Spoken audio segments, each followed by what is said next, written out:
O senhor falou que pretende, que esse projeto de ecossocialismo pretende excluir essa minoria da elite. Mas quando o senhor fala que é uma proposta de sociedade igualitária, isso não se contradiz? Não, eu acho que assim, a questão é muito boa, né? O nosso projeto não quer excluir ninguém, né? Nós queremos dar as mesmas condições para todas as pessoas. Eu acho que hoje nós temos uma realidade no Brasil onde 15 mil famílias, ou seja, uma cidade do tamanho de 50, 60 mil pessoas, concentra 45% da riqueza. Vamos convir que esse é um modelo absolutamente excludente e injusto.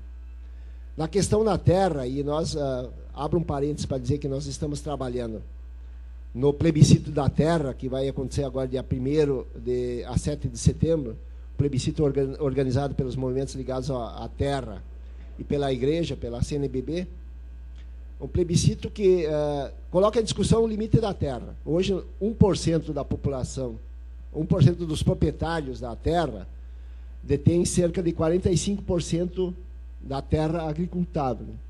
Então, são dados que mostram que nós estamos vivendo uma sociedade completamente injusta, concentradora de renda e desigual. Então, o ponto central para nós discutir qualquer mudança, inclusive na educação, é acabar com essa desigualdade. E, candidato, falando dessa desigualdade, a sua proposta de governo diz que a educação tem que ser pública, gratuita, de qualidade, que será alcançado com a contratação de mais professores e melhor remuneração. Do jeito que a escola está, o senhor não colocaria o seu filho numa escola pública. Para o senhor colocar o seu filho numa escola pública, ele teria que ser como? Não, eu coloco meu filho na escola pública, sim. Eventualmente, mas ele estuda na escola privada. Sim. Por uma questão... você sabe que uma família sempre é mais que uma pessoa, né? Então, são dois discutindo o futuro do filho e nós chegamos a um consenso de que o melhor seria a escola marista, né? Mas existem escolas públicas muito boas, só que padecem de problemas que são graves. Por exemplo, excesso de alunos na sala de aula. Hoje nós temos a maioria das salas de aula com 45 a 50 alunos em sala, né? Isso é impossível você ter uma educação de qualidade com esse número de alunos em sala de aula. Então, nós temos que chegar a 20 a 25 alunos por sala de aula. Como é que o senhor vai conseguir isso? Outro problema, só para complementar, é a qualificação dos professores. Hoje nós temos o PDE, o Programa de Desenvolvimento da Educação, que está qualificando os professores. E é um programa muito bom, muito positivo, que tem que ser aperfeiçoado. Existem enormes problemas nesse programa. Outra questão relacionada à qualidade do ensino é os professores terem mais horas de atividade para preparar as aulas. Os professores reivindicam 30% aqui no Paraná e existe um projeto de lei que está sub júdice, inclusive com o ex-governador aqui do Paraná tendo ingressado na justiça contra ele, que prevê 33% das horas aula como hora atividade. E nós defendemos ainda que essa hora atividade possa ser usada pelo professor onde ele bem entender para preparar a aula, seja em casa ou seja na escola, porque hoje ele é obrigado a usar essa hora atividade na escola. Então, não querendo fugir do seu questionamento, né? Basicamente são esses os problemas e obviamente que depois nós temos que discutir também a questão da violência na escola, nos arredores das escolas e a remuneração dos professores, que também hoje está muito baixa, né?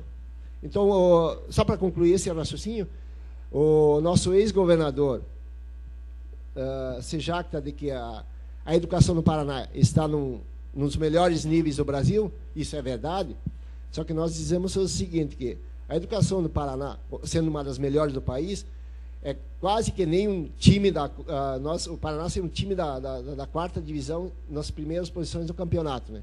Nós queremos ser um time da primeira divisão, nas primeiras colocações. O senhor citou aí o PDE, até coloquei aqui para perguntar mais tarde, né? Mas já que o senhor entrou nesse assunto, elogiou inclusive o programa implantado agora nesse governo. O senhor manteria? Quais alterações o senhor faria? Obviamente que manteria o PDE com grandes alterações. Os professores reclamam muito que, primeiro, o critério de participação, o critério de acesso ao PDE não é muito transparente, né? Não se sabe se só os amigos do rei têm acesso ao PDE. Explica para a gente, candidato, como é que é feito o acesso. qual que é o acesso ao programa? Olha, eu não detalharia aqui, porque se o seu processo não é transparente para os professores, obviamente que ele não é transparente para quem é fora da educação. Eles criticam que geralmente aqueles que estão no final da carreira é que ingressam no PDE. E justamente depois de formados, são os que menos vão ter contato com os alunos. Né? E coisas mais graves, Luciana. Há denúncias de que só determinadas posições ideológicas dentro dos professores são beneficiadas. Mas isso eu acho que são problemas menores e que não invalidam a iniciativa de criar um programa de aperfeiçoamento dos professores. E outro problema muito grave é o seguinte: o professor vai fazer mestrado, vira mestre, e esse título de mestre, ele não serve para as outras instituições, ele só serve para o Estado. Ou seja, o professor faz um esforço gigantesco, passa 3 anos estudando e vira mestre, e esse título só serve no Estado. É incompreensível isso, não sei porquê. Eu gostaria que o senhor falasse como o senhor pretende reduzir o número de alunos em sala de aula e se o senhor, caso seja eleito governador, vai desistir dessa ADIM contra o piso nacional do salário dos professores. Obviamente que nós temos que desistir dessa ADIM. Não tem razão nenhuma para o Estado combater um piso nacional que dá condições mínimas de salário para os professores. Como resolver o problema da educação? E aí eu quero enfatizar aqui o seguinte: o que nós chamamos de colocar o Estado a favor do povo e não contra o povo, como está acontecendo hoje. Isso remete ao método que nós queremos resolver os problemas na administração. Né? O nosso método é detectar o problema e resolver o problema, sem entrar em detalhes técnicos. Né? Porque já me perguntaram, mas bem, se você quer reduzir o número de alunos por sala de aula, você vai ter que contratar o dobro de professores. Qual é o problema? Mas tem recursos financeiros? Tem. Então, esse é o debate que nós vamos ter que fazer. É essa fórmula que nós oferecemos. Detectar o problema e ir atrás do problema e resolvê-lo. Porque não existe nada que justifique a gente manter uma educação de baixa qualidade, uma educação que não prepara, inclusive, os alunos para viver em sociedade. E aí eu dou um dado para vocês depois do que eu estou falando. Manter essa educação a pretexto de questões técnicas, de que não tem dinheiro, não tem orçamento, enfim. Então esses recursos seriam muito mais do que os 30% já investidos? Não discutamos o percentual, né? Tem que ter dinheiro para resolver o problema. Eu vou lhe dar um dado. O Estado do Paraná arrecada cerca de 12 bilhões em ICMS, que é o principal tributo. Sabemos que no Brasil, para cada R$2 de impostos, um é sonegado. É algo em torno de 50%. Pode variar um pouco para mais, um pouco para menos. Ora, se nós colocarmos um Estado eficiente, fiscalizador, se o governador parar de passar a mão na cabeça de sonegador, só para lá na frente ganhar dinheiro para pagar a campanha dele, nós podemos dobrar a arrecadação do ICMS. Chegar a 24 bilhões, que é hoje o orçamento total do Estado.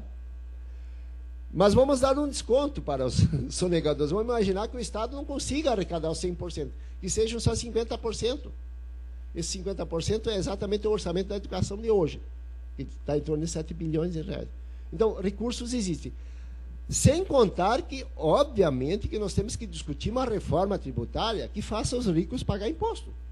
Todo mundo sabe que rico não paga imposto no Brasil. Banqueiro não paga imposto. Latifundiário não paga imposto.